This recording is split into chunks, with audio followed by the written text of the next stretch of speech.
would be one where you could maybe remove it from there. You wouldn't absolutely need it. Like I said, these are on the days where you're in that workout, you've lifted weights, and you're like this. You're like, oh my God, Autumn, why am I doing another Bulgarian split squat? Okay? Where you wake up in the morning and you roll over and you're like, okay, I'm not gonna push play today. Okay, I'm gonna push play today. Okay, I'm not gonna push play.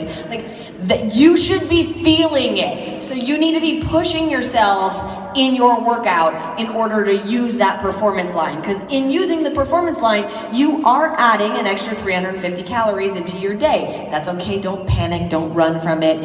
It's there, it helps you, it helps improve your results. But like I said, you need to make sure that you're really pushing yourself. So if you felt like it was a day you didn't give it your all, that would be a day to take out the recover.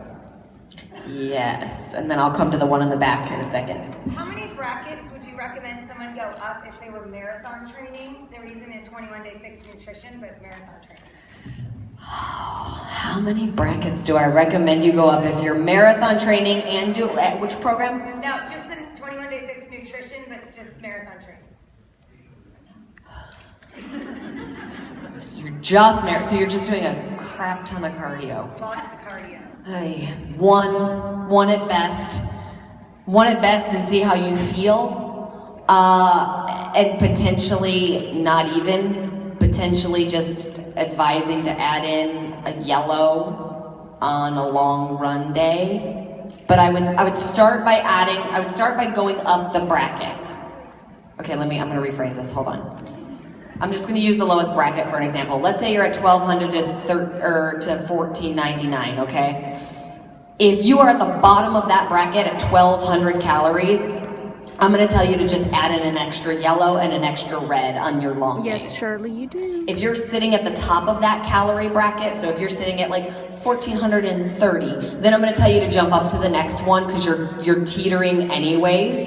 So then I would jump up to the next one, see how you feel, and make sure it's not weighing you down during your runs. One's a little bit tricky because, like I said, you're not lifting it all in there. It's straight cardio, and carbs is what you need to fuel those longer runs. So I would, depending on where you're sitting in the bracket, that's the way I would do that. Yeah. There was a hand in the back. Who did I point at that I was gonna? Yes. Yes.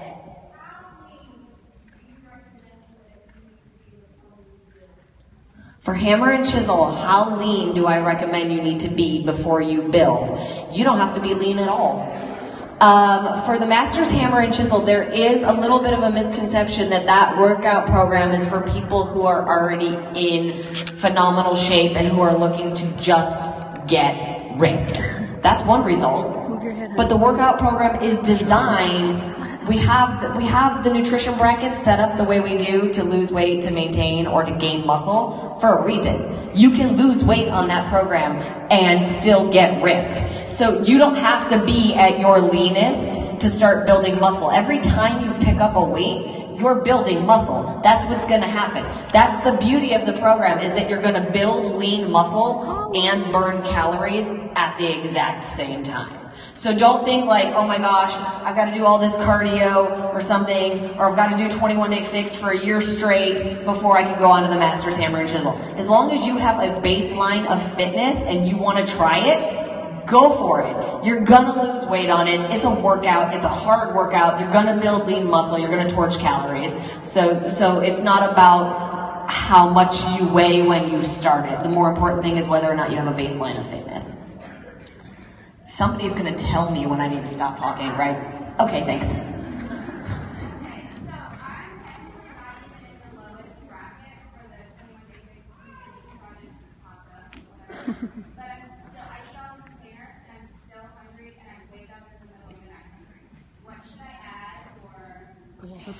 So, how active are you throughout the day? Okay. Oh, how old are you? Okay. So in the 21-day fixed nutrition program, the way the formula is designed, there is a possibility that you would, when you do the calculations, it would tell you don't even fall into the lowest bracket. That's insane. I will never tell anybody to eat that low in calories. Like 800 and 900 calories is just dumb. You can quote me on it. I don't care if we have other programs that tell you to do it. You need to eat. So we say it in the nutrition guide. We say if you fall below the normal recommendation, at least eat in the 1200 to 1500 calorie range. She said she's eating in that calorie range and finding that she's still really hungry, waking up in the middle of the night hungry. She's 25 and has a 2-year-old. So you're 25, your metabolism's probably still revved up pretty nicely. So lucky you. And you're running after a 2-year-old, which probably makes you pretty active. And then you're also doing the workouts. So what I would say is to try jumping up to the next calorie bracket. See how you feel there. Monitor yourself week to week. I'm not saying get on the scale every single day, but monitor your energy.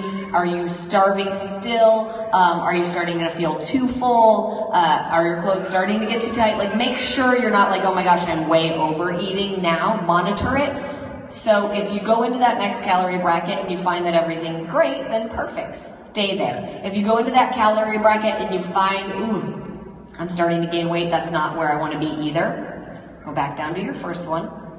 Add in a green and a red. See how you feel. Hopefully that helps. If you're still hungry, add in a purple. That should do it. So green, red, purple. That's a veggie, a protein, and a fruit, for those who are wondering. And then that should balance you out. Nutrition is not a perfect science, you guys. There's always going to be tweaks depending on everybody's body. People assume I eat in the lowest calorie bracket. Everybody assumes I eat 1,200 calories a day. I don't. I eat 2,200 calories a day. I'm super active, and I like food. So sometimes, just based on what you do throughout a day and how much muscle you already have on your body, like I said, it's not going to be a perfect science. You are going to have to adjust it a little bit. So if you find that that's happening, you can play with it a little bit. There's wiggle room in there. Yes. So I really loved the Countdown to Competition plan in Fix Extreme. I think eating a lot of protein and veggies is just easy. But now I'm doing Hammer and Chisel, and so it's really weird now to go back to all of the containers every day. Is it okay to throw in a period of the carb cycling within Hammer and Chisel? How often were you doing Countdown to Competition? I would do it for, like the 21 days, and then I take a few weeks. But would you do it with the alternating days, or were you just, Okay, so she was doing Countdown to Competition plan where in 21 Day Fix Extreme we have a plan where you do 2 days where you get minimal carbs and 1 day where you get normal carbs, and you cycle back and forth throughout the entire 21 days. And for a lot of people, their bodies respond really well to that. Like, they do really well with minimal carbs in them. Case in point. For other people, that program sucks and they hate me for it, and it's hard and it's difficult, and again, that's because our bodies are made up differently and some things work better for other people. However, with the Masters Hammer and Chisel, if it's your first time ever doing it, which it should be for everybody's unless you were in the coach test group, I advise you do the plan exactly as it is written for the first time. Here's why. How many people in here are already coaches? Boom. Okay, so most of the room. You're a coach. Somebody approaches you about the Masters Hammer and Chisel. You say, yeah, I've done it. These were my results. If you didn't do it at least one time all the way through exactly as the way Siggy and I have written it, you're a little skewed on what you're going to tell them and about what your results are going to be. And although that's great for the second and third time around, for that first time around, I want you to be able to go out there and be like, this is exactly what it is. This is exactly how I did it. Trust the process because it works, because it does.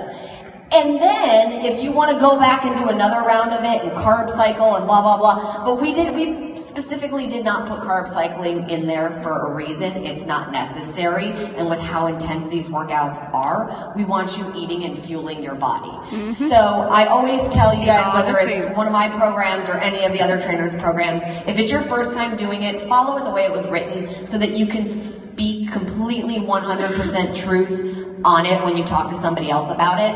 And then, like I said, after that, if you want to play with it, go ahead, but at least you can't say, it didn't work. Because I've seen that. I've seen it in the Master Challenge group already. I've seen people going like, well, it's day 5, and I don't know if I like it, because I'm also doing 3 other workouts a day, and I'm really hungry, and I'm like, so you're not doing the hammer and chisel is what you're telling me.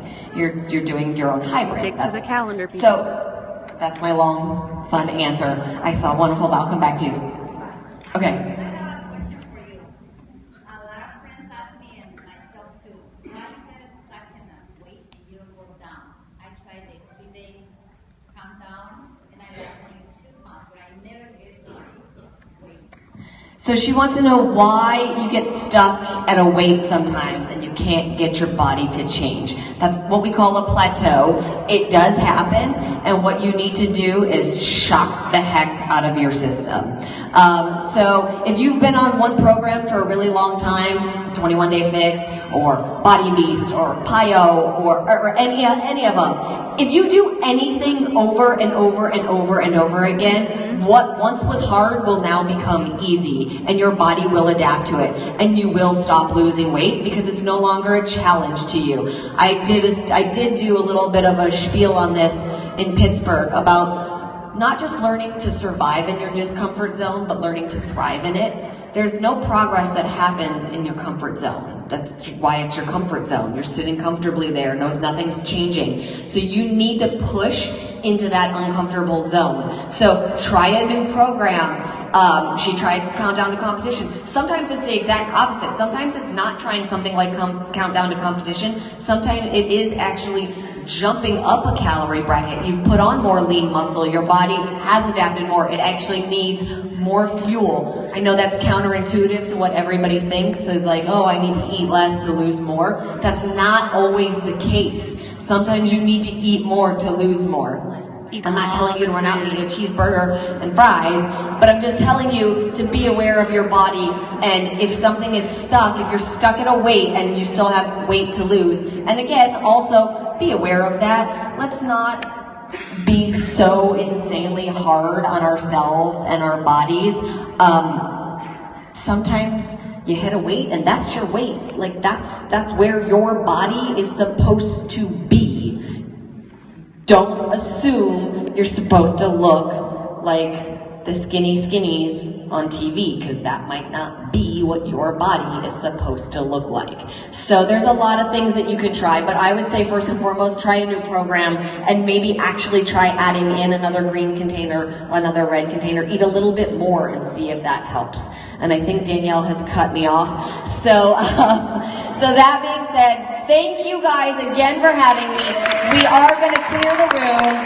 We're going to have a kick butt workout, so hopefully you save some energy, or you packed your Energize, because you're going to need